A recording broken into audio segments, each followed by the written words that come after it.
somebody came and asked me, Swamiji, I lost my peace. Please give me a little bit of peace. I have to write my exams.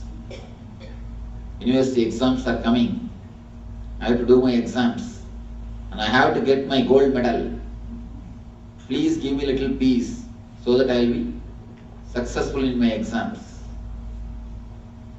I told him, see, the very idea that I have to get the gold medal, the very push, you wanted your ego to be polished with the gold medal.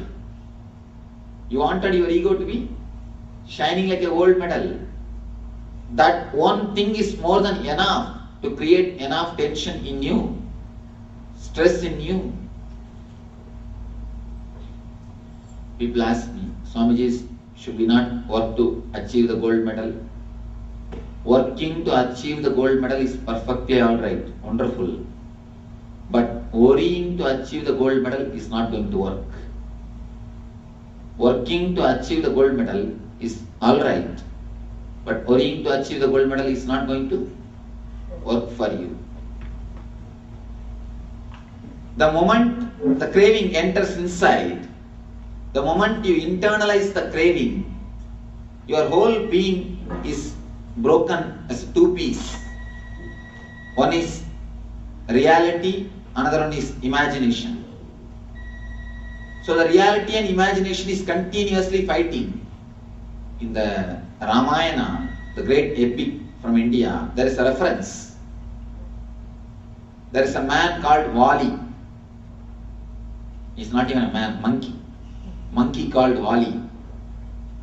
If you stand against him to fight, immediately half of your power will be taken away by him. He has got such a power, you just stand in front of him to fight. Immediately, half of your power will go to him. Half of your power will go to him. It's a very strange thing. Same way, the moment you start fighting with your mind, with the imagination, half of your energy goes to the imagination.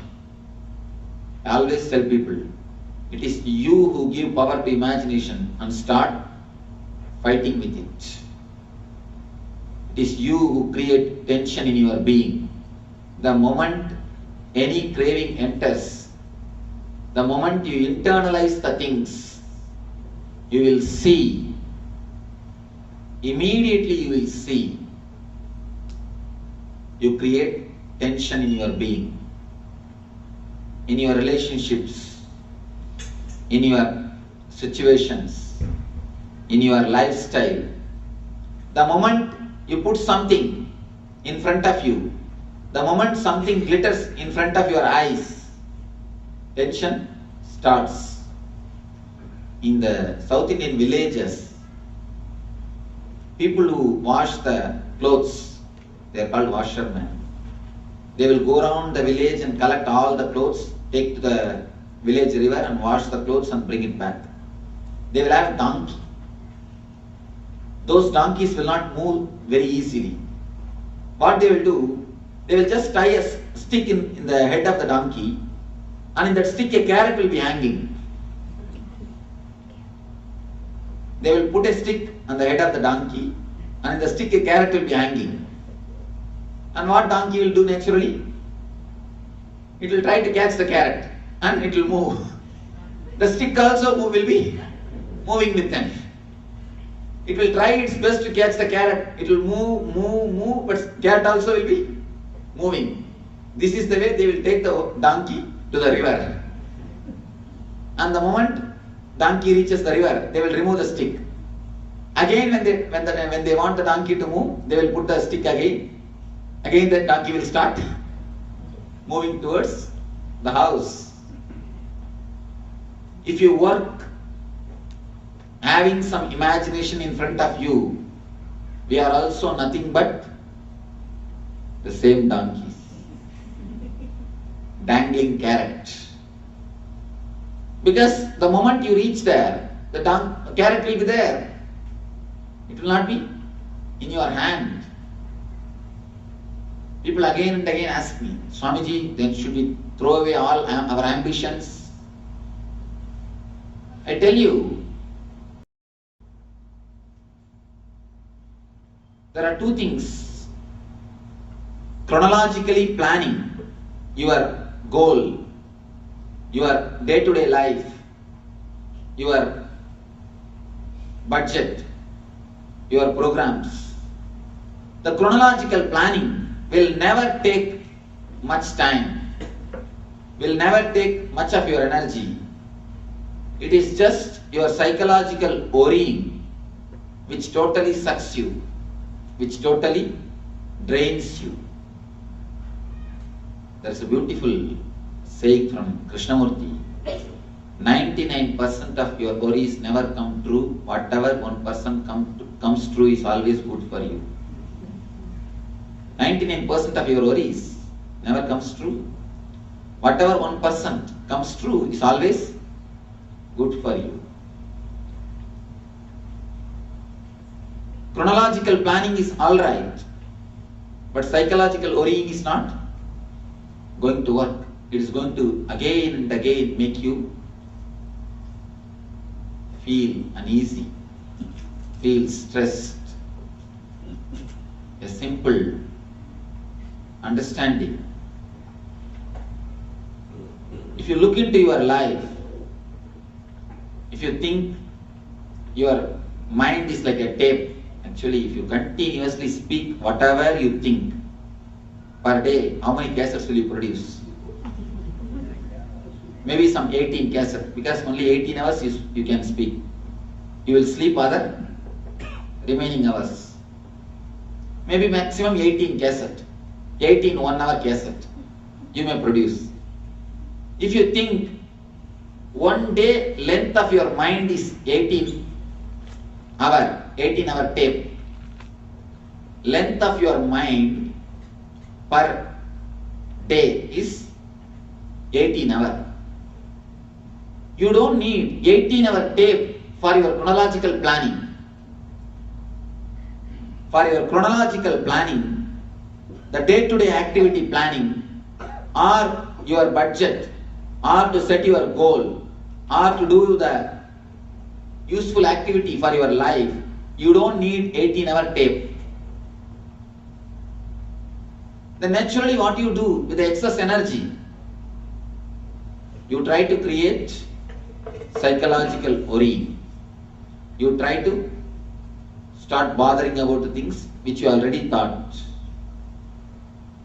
Even if you don't find some reason, you try to create something. That is what I always tell people. We have done our PhD in art of worrying.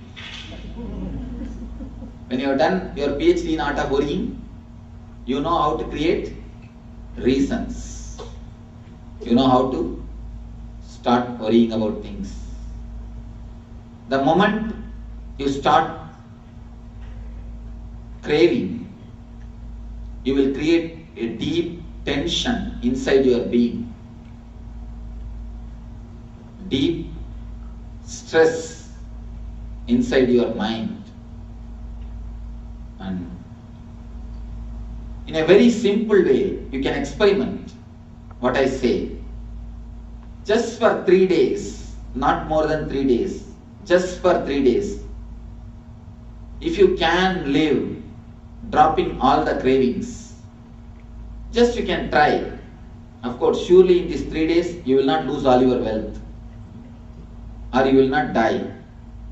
Just for 3 days, forget about all your cravings. Just drop from your mind. Just disconnect yourself from your old personality. Start thinking you are somebody else. Start thinking that you are somebody else. Drop the cravings. Whatever imagination you have about persons, about situation, about your lifestyle, drop it. Just for 3 days. I am not asking you to do eternally, no. Don't decide, I will do for my whole life. No, you will never do. Just for 3 days, try. You will have all possible complaints. No, Swamiji, if I don't torture them, they will start torturing me. If I don't chisel them, they will start chiseling me. Just for 3 days. In 3 days they can't kill you now. Surely. 3 days nobody can kill you. In 3 days you will not die. 3 days you will not lose your wealth. Just for 3 days, try to drop. Intellectually reconcile. I am not even asking about your whole being, all those things. Just intellectually try to drop the cravings. Decide for next 3 days, intellectually I will not worry about my tensions, about my future, or about my plannings, about my imaginations. Just for 3 days I will drop out. You will see, you will have 80% of your energy in your hands, bubbling, alive, vibrating, without knowing what to do. In this 18-hour tape, hardly 2-hour tape or 3-hour tape is necessary for your chronological planning. All other 15 hours is nothing but just worrying, just creating more and more layers on your planning. One more thing, when you simply plan, you will have enough of power to execute. When you again and again worry, you make the whole thing mess. In India, ASPs, we do a small play.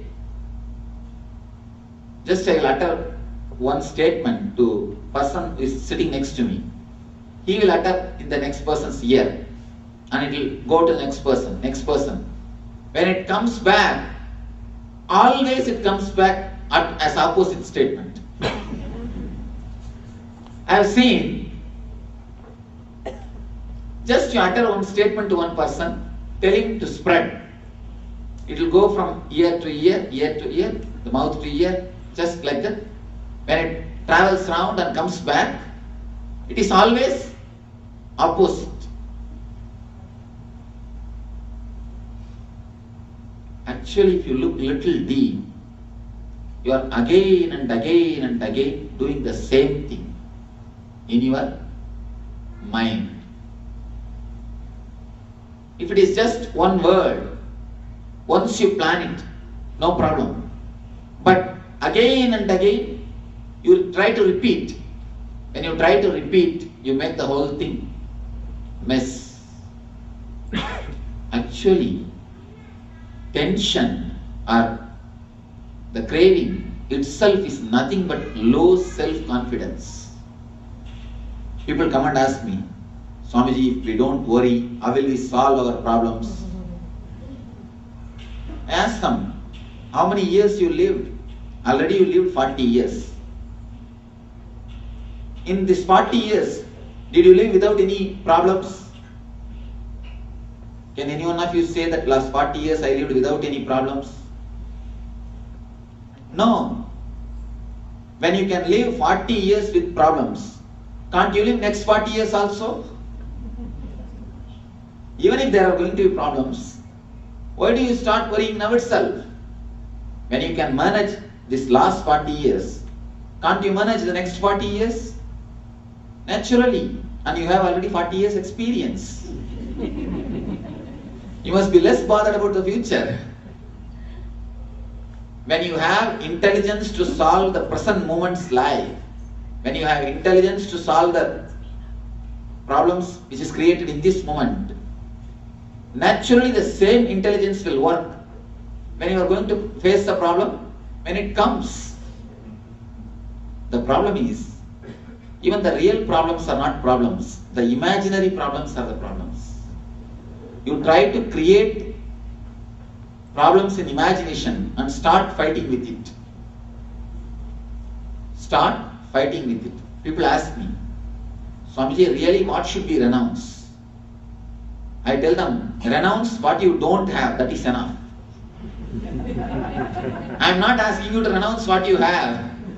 Just renounce what you don't have. There are so many things you don't have, but you again and again catch it, keep it with you. There are so many problems you don't have, but you want to catch and keep it with you. Please be here, don't go away. And there are so many things in your life which you don't have, but you try to keep them mentally. Just if you renounce what you don't have, you will become enlightened. Nothing else is necessary. There is no need to renounce what you have.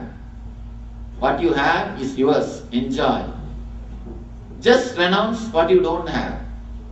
That is more than enough to realize the self. Because the amount of power which you have inside your being, there is no need to use so much of power just in your chronological planning. That is the reason you start using them all in your psychological worrying. Excessive energy, when it is not finding proper way or channel, you start using it for worrying. When you create the gap between the reality and imagination, you create tension. More the gap, more the tension. Less the gap, less is the tension. It is just your imaginations which creates thousands and thousands of problems inside your body and mind. See, the problem is not only mind creates trouble, and it says it is not creating you the trouble. It somehow convinces you, but without this much of trouble, you will not be able to be alive. That's the main problem. There is an example given by Ramakrishna. There is a special kind of ghost, Brahmarakshas. If you try to drive them with a stick or with some neem leaf or something, they will enter into the leaf itself. When the ghost enters into the leaf itself, the leaf cannot be used to drive the ghost. Same way your mind, when you try to give understanding to the mind, it enters inside the understanding itself. How it enters, let us see. For example, if I say accept yourself, you start telling, Swamiji, I am not able to accept myself, what to do? If you are not able to accept yourself, accept that you are not able to accept, that is enough. Even that much is enough. First thing, accept yourself. If you are not able to accept, accept that you are not able to accept yourself. Even that can give you a new space in yourself.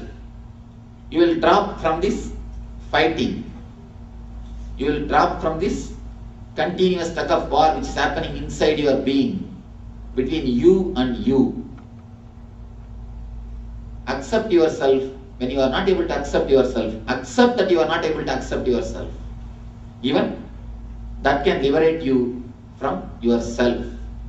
There is a beautiful Gita sloka. Uttared atmanatmanam atmanam avasadayet. Atmanyeva bandhuhu ribu atmanihi. You are the person who is supposed to elevate yourself by yourself. If you can't elevate yourself by yourself, you will be the worst enemy for yourself. If you can elevate yourself by yourself, you will be the best friend for yourself.